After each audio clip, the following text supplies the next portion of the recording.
Sometimes the student market gets a great reputation as being high returns and good quality accommodation, and on the other side the market can get a bad reputation for sometimes the type of tenants you get in. So this is the ugly side to the business. So back in Leicester today, a couple of student houses that we leased to my landlord went back this year. Some people call it rent to rent, some call it leasing, whatever it is. We sort of phased that out of the business. And on this occasion, unfortunately, there's been a couple of houses where the tenants have clearly done some intentional damage in some parts of the property. Why? I don't understand. Sometimes they're just a bit reckless. It's not all, roses. Everything doesn't always go smoothly. The student market or any other renting property buy-to-let isn't always great. There's problems involved, and that's what it's like across any sector. You're gonna have issues with tenants, so it's all normal. So this is nothing out of the ordinary, unfortunately. And there's things we do like provide checklists to tenants so they can ensure they're leaving the property in a good state with no rubbish and in a clean way. We provide it in a good state, we provide it very clean, we do our bit on our side. Unfortunately, we don't always get it back that way, and this is just one of those instances, so it's bound to happen. Some tenants are really great and they provide it in great condition, others don't really do that, so it's all dependent on that sort of thing. I mean, I can go back and check the records, but I know these as a fact. A couple of these houses were sent correspondence about the condition of the properties, but they haven't done anything about it. You're going to have a good look at some of the state it's been left in. I mean, actually what you're going to see is the property after people have already gone in to start clearing some of it out and doing a little bit of painting and a little bit of work. So what you see now isn't even how it was left. But you can get an insight. So you've got beds that have been damaged, mattresses that have been soiled, spindles that have been broken off, clearly intentionally, because there's a number of them that have been broken off, doors that have been kicked in, so the door frames are damaged and the architraves need replacing or repairing. There's a bunch of issues that are outstanding. Rubbish has been left, carpet stained, marks on the walls, dirty drawers, not underwear, although there's underwear there.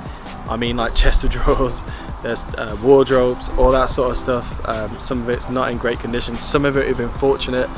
I mean, some tenants, for some reason, although we have in our contracts that tenants must use and supply their own mattress protector, some simply don't. They don't even put sheets on the bed.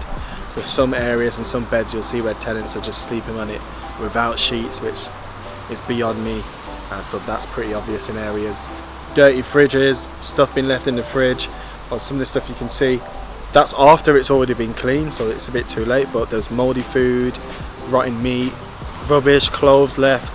Absolutely ridiculous. Now, who the hell do you think is going to clean this? I don't know, because it's going to come back around and these tenants will be charged, and if we have to take them to court, we will do, and we will reclaim all the costs incurred in putting it right. I think some younger people need to be taught a lesson in responsibility, and that's the only way to do it, and I think you've almost got a duty to be that person. Now, it's not for all students. Some students are absolutely amazing, they leave it in a great condition, they do a good job, they're great throughout, they're responsive. They could have been in a rush, or they could have just been very inconsiderate when they've left the property in the state they have, so there's no telling. Sometimes this is where deposits can come in handy. We don't take deposits, we make sure the tenants have really good guarantors that guarantee the tenancy, so they're homeowners and they earn a certain multiple of the rent that they're guaranteeing.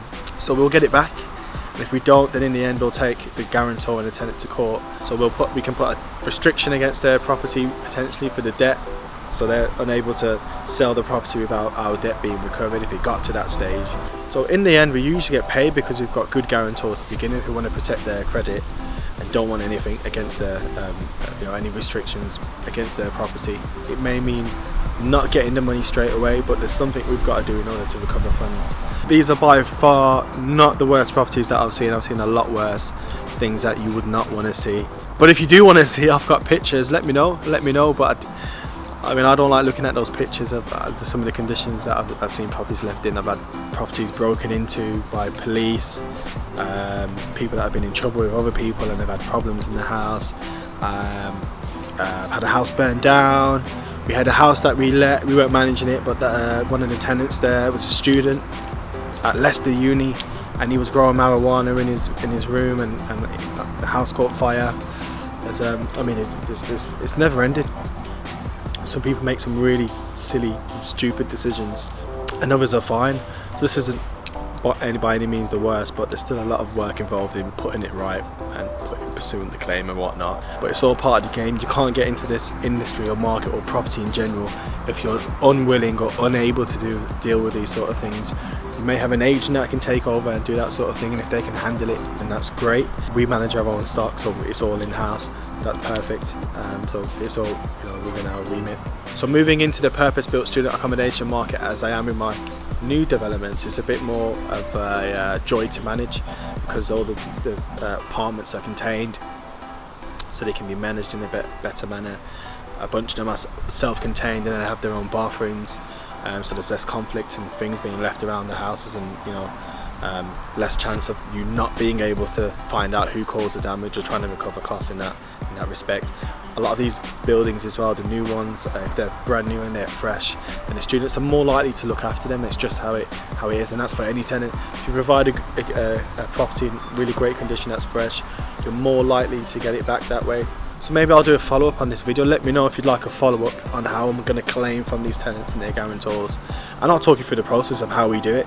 So it'll be one of my colleagues that will put the claim through, and if necessary I will personally go to court, pursue the claim, and we'll take it from there.